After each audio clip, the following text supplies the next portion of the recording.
welcome to another Unwinding with Fiber and Fabric. It has been so tough this week. I have wanted to dive into fiber preparation. I've wanted to put aside my fabric projects and just dye up some fiber. Tortifleece is now just, about 20 days away. And I am excited. I have some behind the scenes stuff that will be going on that has me excited. And in essence, it's hard not to count down this year to Tortifleece, especially where it begins on the 29th of June. And so it's like, now I'm in June. I'm just going to start counting down. But I have been good. I have put aside the fiber and told myself I can start working on it as soon as this video is recorded, because I have a couple projects I really wanted to be able to share with you. I have 3 small wall hangings, and I have a knitted blanket, a knitted Afghan that I've been working on for a year.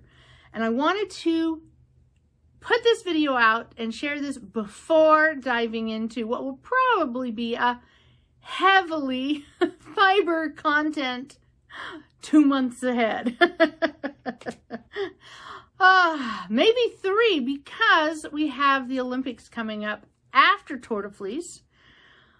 And as those of you that are people who followed on Ravelry, you'll know that Ravelry has a multi-event thing called Ravelenics. And they have created different events that you can compete in, finishing a UFO, which, if I were smart, I would have kept this knitted blanket until then and had it as my UFO project. But there are times when you just simply want to get something wrapped up. And for those of you that know my channel and have followed my channel very closely, you may remember that I mentioned about a month ago, 2 months ago, I've lost track, a month ago, beginning I think of May, that I started physical therapy because I was having a problem with my shoulder, amongst other things. And one of the positive side effects of having started this physical therapy, or physio as you Brits will say, is that I have been able to knit and crochet again. It had been not as comfortable as it should be for quite some time. And so I was able to finish this Afghan that I've been working on, this block of the month, you might say, knitted blanket. So I have that, and I'll share that with you momentarily. But first I want to share with you the mini quilt that's behind me. Because again, for those of you that have been following closely, you will know about a month ago, my husband and I impromptuly, if that's a word, decided to purchase what's called a long arm quilting machine, or in my case, it's a mid arm. It's not as big, but it acts solely for the purpose of helping to do machine quilting. And especially with a renewed reminder of the importance of good physical health and posture, and as the physical therapy therapist has told me, core strength, I have been creating small projects that I can learn how to machine quilt on without needing to have a lot of piecing and prepping and such behind, before I can actually quilt. So I have a bunch of small baby quilts for donations that I've been working on. But I began to think about other ways that I could use machine quilting, that I could practice in a more contained, controlled, tiny environment. And that wall hanging is the result of some of my practice. So I'll show a picture here if I haven't already shown it. It is based upon the idea of printing on fabric and then using that panel as the center, in this case, of a design. The fabric that is surrounding it is a tie-dyed fabric. It is a remnant off of the piece that I used for my cat wall hanging that I shared a month or two ago. And I had a couple of those panels, and you'll see another piece of the, I guess you could say, the leftovers. You'll see another piece of that here in just a moment. But this was a way for me to do a small area, try working. It's really about the control, because you're driving the machine. And so I need to develop that muscle control, that muscle strength, to be able to move it in the direction I want it to move it in the speed, to have control over the process. So my little hippie gnome girl is one of the small quilts that I have put together. But as I said, it's a process of printing on fabric. Now, you can print with a standard inkjet printer onto prepared fabrics and have it become pretty wash fast. It's a process that can be done. The fabric has to be prepared with a chemical that makes it bond with the ink to make a more permanent image.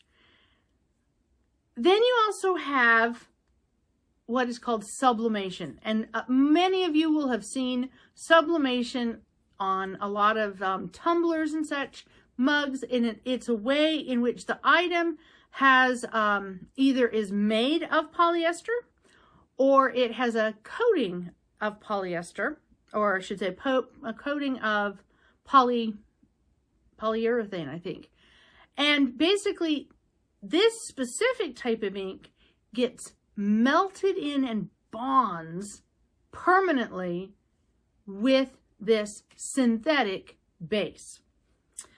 So the little girl behind me and the next one that I'm about to share, these two have been done with sublimation. Now that requires it to be on a high content or 100% polyester fabric. And I don't have a lot of those in my house anymore. I do have some. I started going, oh, let's see what linings I have, what kind of things. And so it brings up to mind, okay, so what do I want to put it on? And this has been something I've been dabbling with since before Christmas. So you can, I've shared a couple other things that I've worked on, but this time what I wanted to try is putting something like this on an organza. Now, I'm using a synthetic organza as opposed to silk, because silk, being a natural fiber, would not work. And I have organza because when I do machine embroidery, it is a product that can really help out with some types of lacy window pane designs. So organza is one of the few non-natural fabrics, non-natural fiber fabrics that I do actually have in abundance in my home. I don't really want to run out and buy something new to try the new craft, but I love the way I've been able to use the sublimation and figure out a way to use it with products I already have with my embroidery craft. So it's not creating another new pile of stuff. So I wanted to give this a try. This was something I was thinking about months ago, but I hadn't had a chance to try. And the interesting thing with printing it on organza, because organza is see-through, you get a very soft result rather than an intense bright. And I should have brought here to the camera, I have a version of her that's intense, it's bold, it's really intense color. And that's one of the things for knitters and such that you might know this. If you've ever looked at the history of what has happened with knitting yarns and crochet yarns, acrylic fibers, acrylic yarns, one of the reasons that they just spread like, like wildfire through society back in the early 70s especially, was that acrylic fibers can just be intensely color. Unlike natural fibers, acrylic does not fade. It seldom stains. Your acrylics really are robust and bright and bold color vehicles. And so when it comes to doing sublimation, that's what you're also getting. You're getting that powerful color intensity that sometimes you just don't get with a natural fiber. And so while we are certainly wanting to balance our crafts with a healthy environment, we need to recognize the value and purpose that something like an acrylic yarn, or in this case, the polyester fabric, how this, what this does for us. There can be value to these products. Should they replace, as they threaten to do, should they replace natural fibers? No. And they did threaten to replace natural fibers in our clothing, especially in the 70s. And part of the reason was those bright colors, but the other reason was that they tend to wash and wear without wrinkle and without ironing. And so for a generation, like my grandmother's generation, who had grown up during the Depression, and they recall washing clothing before washing machines and before permanent press clothing. For them, as the polyester fabrics of the 70s came in, it opened up an ease of life. Now, as we all know, there's a downside. There's actually kind of a couple downsides. But when it comes to a piece of art, and in this case, what I have is, I have a synthetic organza that has been sublimated with the art piece over the top of a piece of 100% cotton muslin bordered by cotton tie-dyed fabric. And so it's a melding, it's a marriage of the man-made and the natural fibers. And I think that is what is a positive way of trying to create and craft, is to have that balance, is to recognize the values and the traits of each of the materials, because everything seems to leave a footprint. So what we need to do is find a balance between that footprint and the product we create. All right, so this is going somewhere. So let me show you the other one that I did. And I have this one right here. I can hold it up. This is another test. I was trying to get my printer was experiencing a little clog. So this one has some interesting little fade lines from the printing. And if it looks like it's kind of wobbly, yes, it kind of is, because I forgot that after quilting, I needed to square up, and so it bubbles out. But I love this one. It's another just simple little design. And this actually was an interesting one, because while this would have been much more bold and intense if I had printed it or sublimated, transferred it onto a solid fabric rather than the organza. The interesting thing is that the way that this picture was designed, it's a watercolor. And by putting it on the organza, I actually intensified that watercolor feel. Same with the little girl over there. Now she's really intense and bold, but by putting it on the organza, it almost gives her a watercolor effect. And that to me is it's much more my aesthetic, to go with the softer rather than the intense the intense color and the vibrancy all the time. And so this one here, now this, again, I made these with the thought in mind that I will practice my machine quilting, practice the control over the machine. But I want to show you, I started practicing making, and I've lost stones.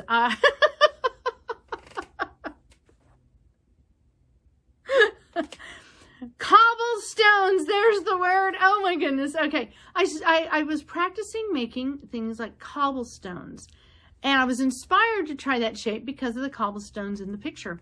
So it was another case of, I've seen some machine quilters do these little tiny circles and bubbles.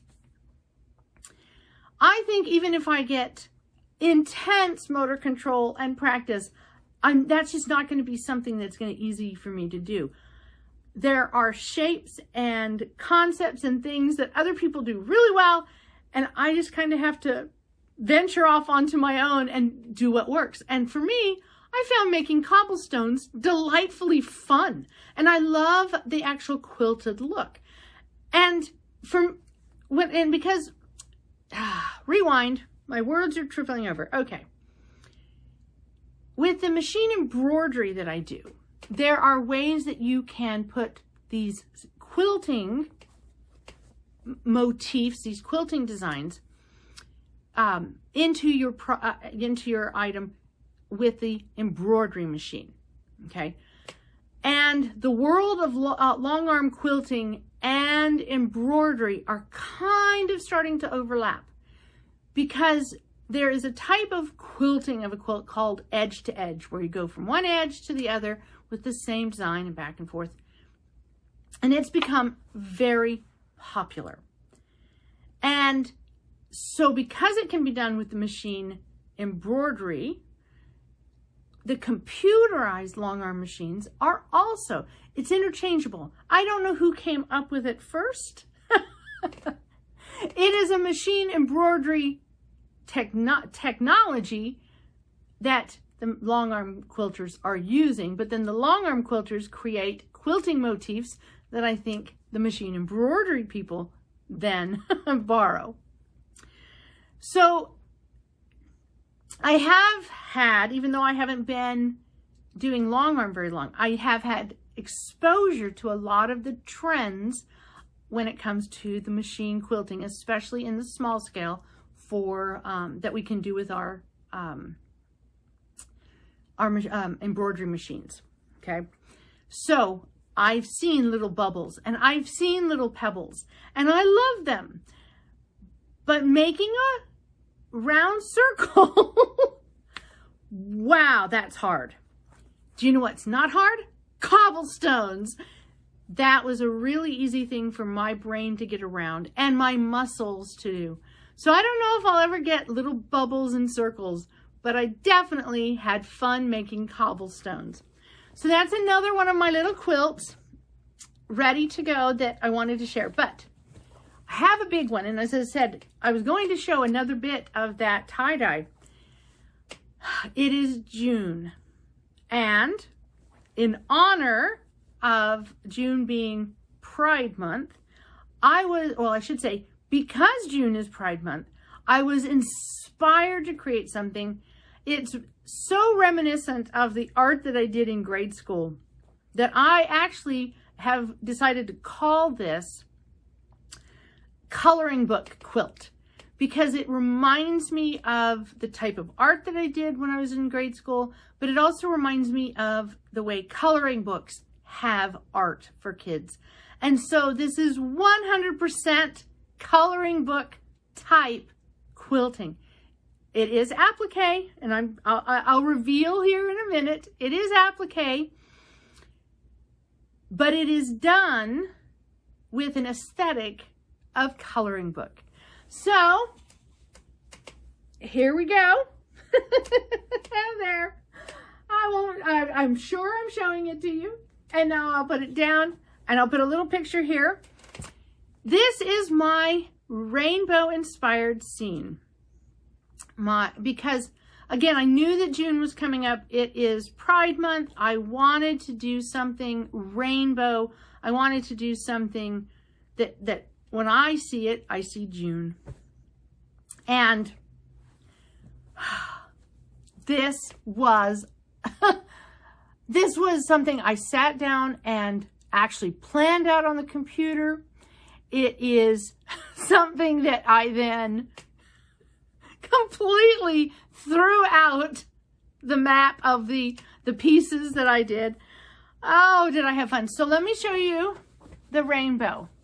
Because rather than just, let me get this here, rather than just having a solid bow, you might notice I have different colors because I decided to take my rainbow piece and I did kind of a crazy patch foundation paper piecing technique to create those arches. And I love the way it turned out. So let me show a picture here. When we're looking at this quilt, you will notice that it has the rainbow in the center, it has the 2 trees, and it has the 3 mountain peaks. I designed this so that the mountain peaks were going to be smaller and I'd need more of them. But here's the thing, I actually planned all this out in a software that should have printed out, I should have been able to print out pieces and make it exactly what it is. I must have done something weird in the printing it out because the pieces just didn't look like they were going to be the right size. I have an error somewhere in my calculation, somewhere in my printout. And so what I ended up doing was just folding over. Here, I'll show this up again. I just folded over fabric and placed it on top of, where I thought it was going to go. And then after putting a really hard steam iron down on it, I trimmed away, I picked it up, trimmed away the back. So instead of using templates, yes, I did use some templates for that. But instead of using templates for the mountains, I just took fabric, folded it into a peak, heavily creased it so that I could see where, the edge was. And then on the back side, I just trimmed away the excess before laying it down. And that's how I made my mountain peaks. Then the trees, this tree did come from a pattern that I'd drawn up on the computer. But this one,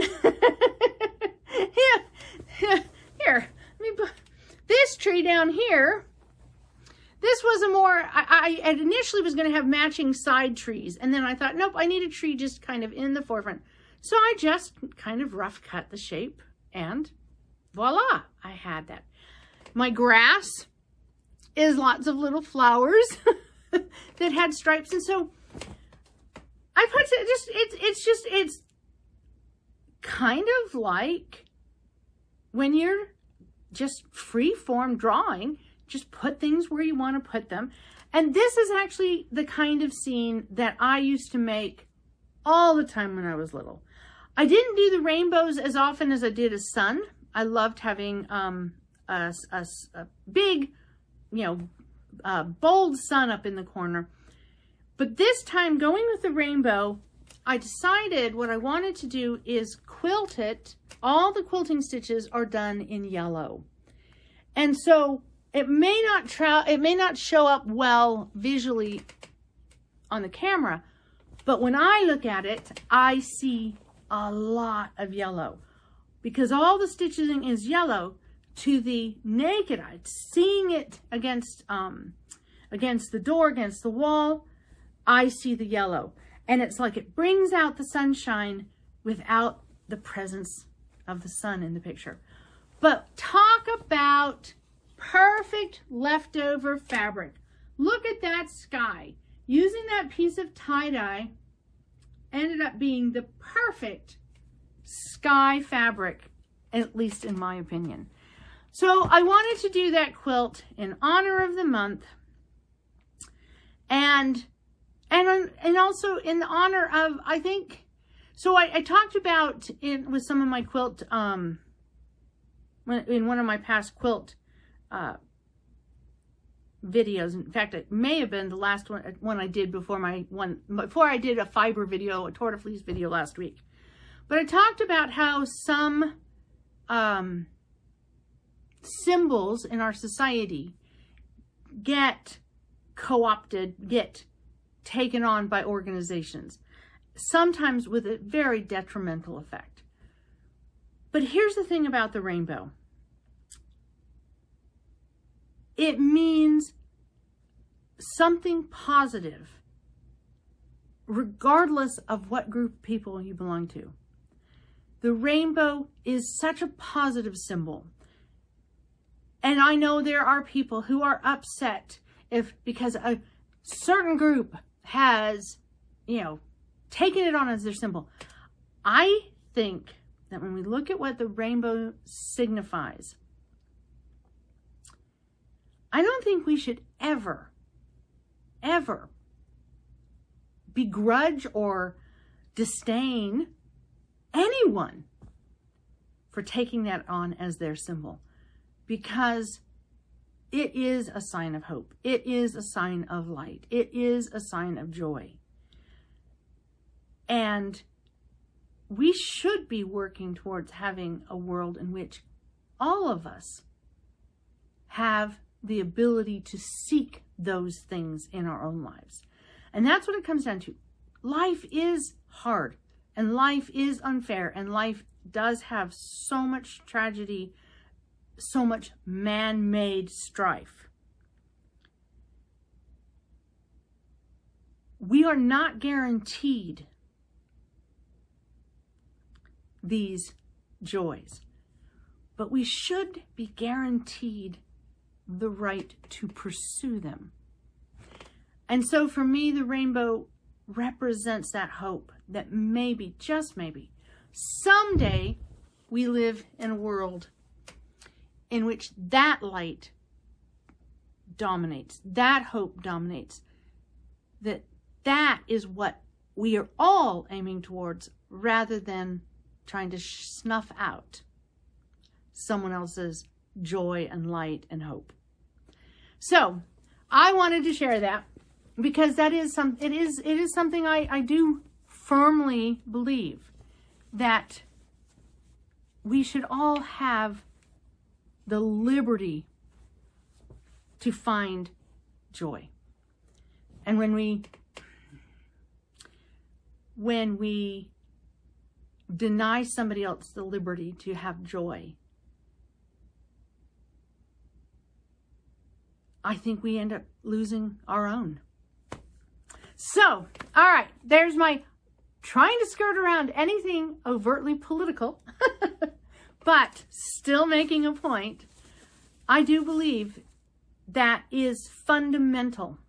It is a fundamental right of human beings to be able to to have the liberty to seek joy, and and to not have that dictated or constrained. Okay. Now for the Afghan. All right, so just over a year ago, so it was probably, I think it was in like April, end of April of 2020.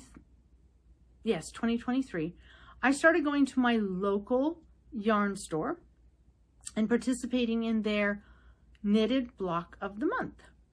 And this was a real challenge for me because I don't read patterns.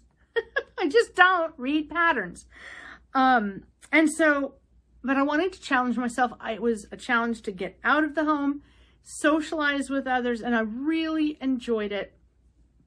And I was able to participate in person for 3 to 4 months before life reversed that decision, and I had to work on these at home.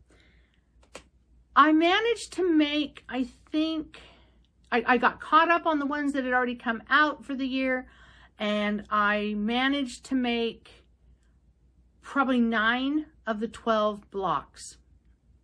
But with each block, they had a new challenge. They got a little more difficult, and I started having so much problem with my shoulder and with my hands and with the ability to do some of the stitches. Some of the stitches, it wasn't that I couldn't understand them, because I could. It's just that my hands were just so uncomfortable and would be so sore after I tried some of them that I just knew I couldn't. I had to find something simpler. So I found this book. I'm pretty sure I got it used. I may or may not. Probably my little tags in it. But I picked up this book. I picked up a couple knitting pattern books, but I really loved this one because it has really wonderful patterns in it. Okay. Let me see if I can just find a nice vanilla that I can show without giving out too much. Here we go. All right. It has the picture, the chart, the instructions, and a name. And that to me was what I wanted. How many times can I say really in one video? Goodness. All right. I wanted patterns that had all of those components because that meant learning how to do a block on my own. I was giving myself all the help I could get. And I like having a name so that I know what I did, kept track of which blocks. All right, so I started making those. And lo and behold, I really enjoyed it. But again, because of what my shoulder was feeling, I put aside,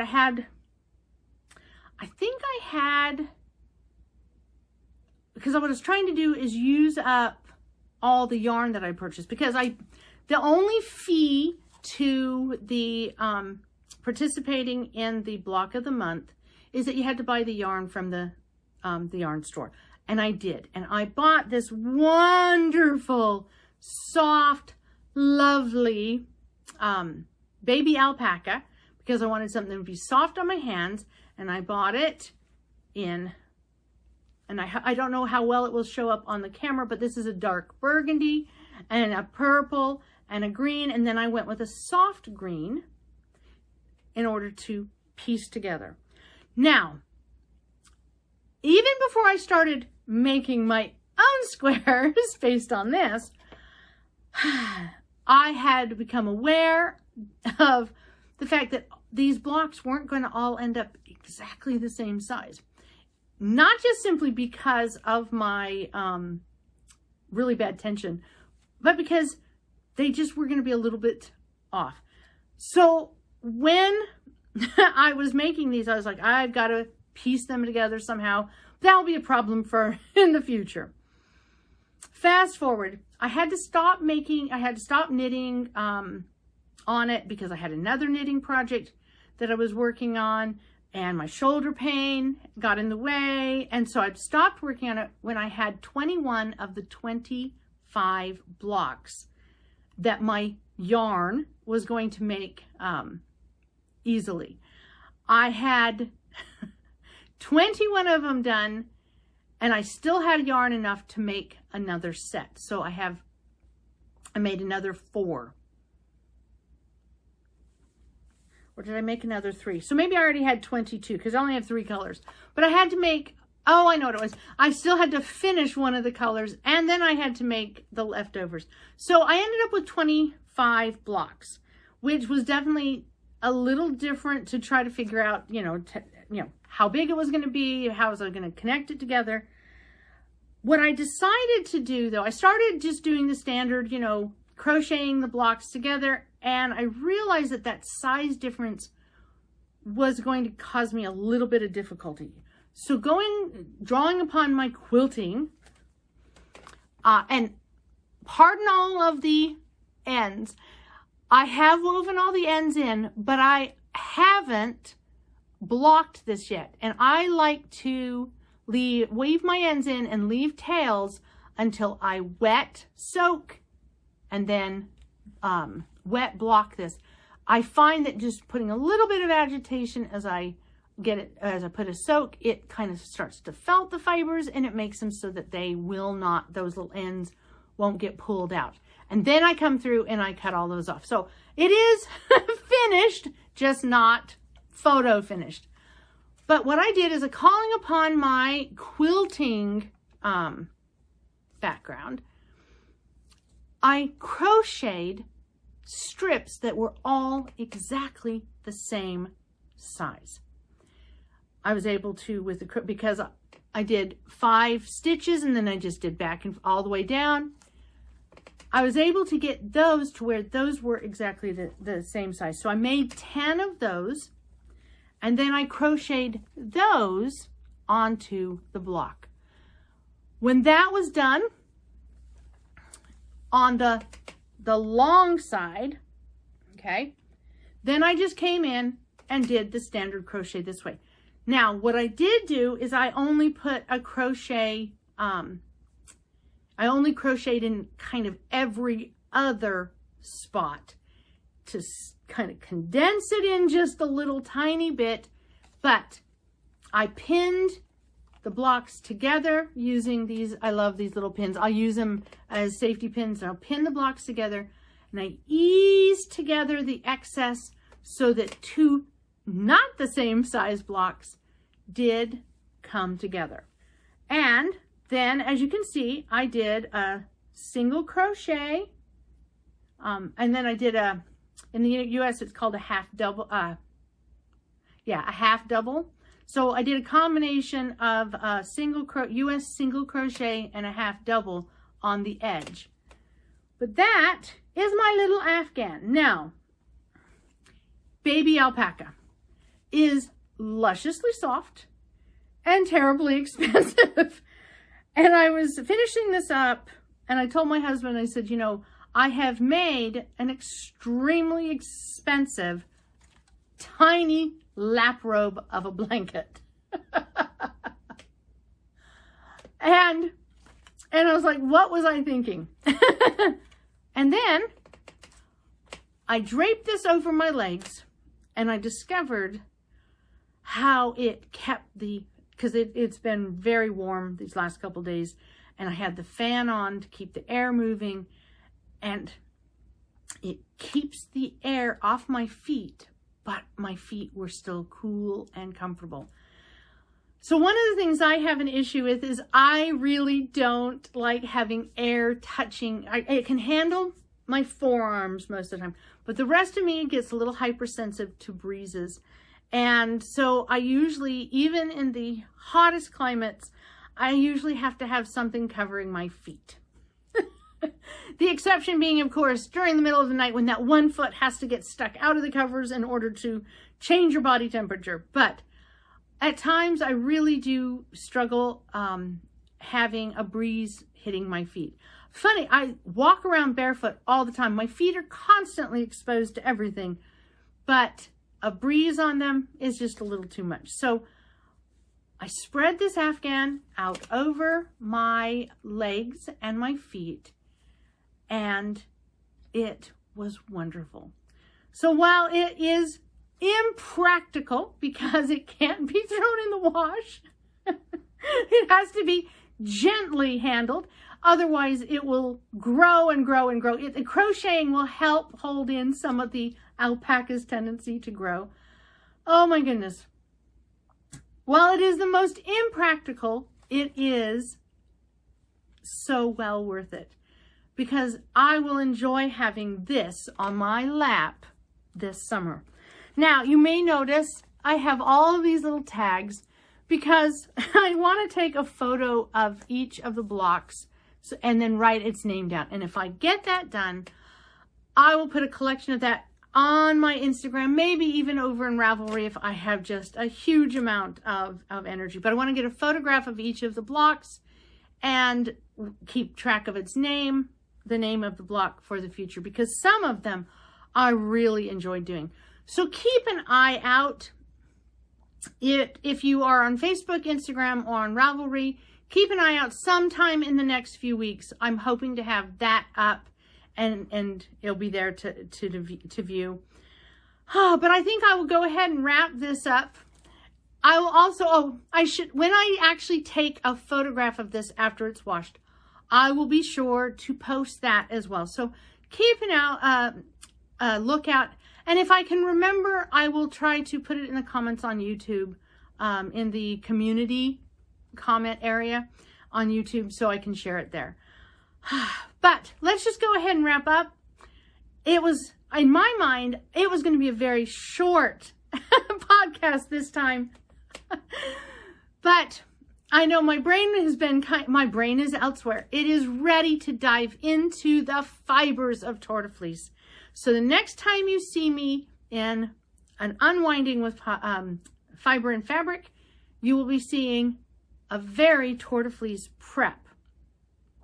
As a reminder, I will be sometime randomly in the month of June posting part 2 and part 3 of the flashback, look back at the 2020 Tortofleece. If you're interested in seeing that all in one video, as opposed to watching the individual ones in a playlist. Be sure to, yes, I need to quit because my tongue is tied. Be sure to check out my playlists. I have been trying to go in and curate them a little bit better, make them easier for the viewers looking for different content, making it easier for them to find it. I will continue doing this podcast format, and this will probably be the format I take during Tortofleece rather than doing I definitely know that I won't be doing daily posting. I may try to do some snippets on Instagram, but the truth is I have some fun things happening, and well, I've now done Tortofleece. This will be my 4th year, and there is a lot of content I've already put out there. So I want to keep these posts fresh. So my goal for this year is what I share, when I share, the videos that I share are fresh, not just recycling something I've done before. So keep an eye out for me making up my mind what I'm doing. But I do know this, the dies are coming out this week. I am ready to get that fiber prepped. So the next time, whether it's next week or the following week, I will be sharing with you my Tortofleece fibers. Just another rainbow with probably a few more variations of color than this one.